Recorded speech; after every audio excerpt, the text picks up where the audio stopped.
Hello everyone, welcome to math Horizon. গণিত দিগন্ত YouTube চ্যানেলে আপনাদের স্বাগত।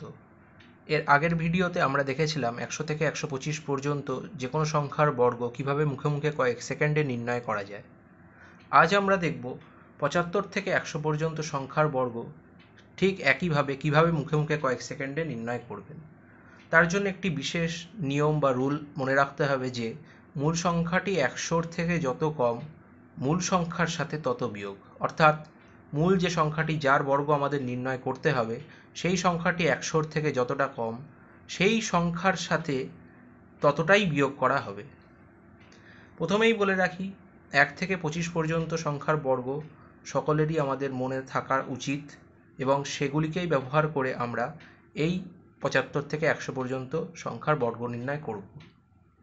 চলুন শুরু করা যাক। প্রথমে একটি উদাহরণ নেওয়া যাক, 89 এর স্কোয়ার। এখন দেখা যাক 89 সংখ্যাটি 11 কম 100 থেকে, এবং সেই 11রই আমরা বর্গ বা স্কোয়ার করলাম 121। এখন মূল যে সংখ্যা ছিল 89, সেই 89 থেকে ওই 11ই বিয়োগ করলাম যেরকমটা এই নিয়মে বলা হয়েছিল। অর্থাৎ 89 থেকে 11 বিয়োগ করলে হবে 78। এখন আমরা যে বর্গটা পেয়েছিলাম সেই বর্গটি ছিল 3 অঙ্কের, কিন্তু আমরা আগের ভিডিওতেই বলেছিলাম একই রকমভাবে যে বর্গটি নেব 2 অঙ্কের।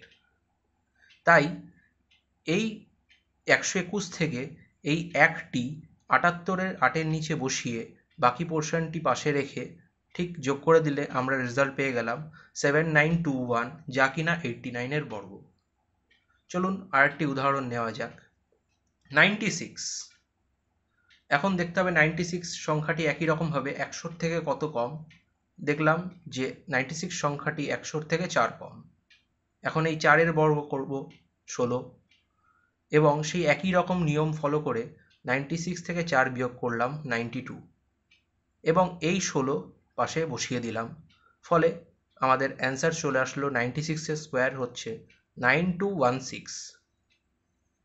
এই পদ্ধতি ফলো করে আজকের জন্য একটি হোমওয়ার্ক, 83-এর স্কোয়ার কত হবে তা অবশ্যই কমেন্টে জানাবেন। ভিডিওটি শেষ পর্যন্ত দেখার জন্য ধন্যবাদ।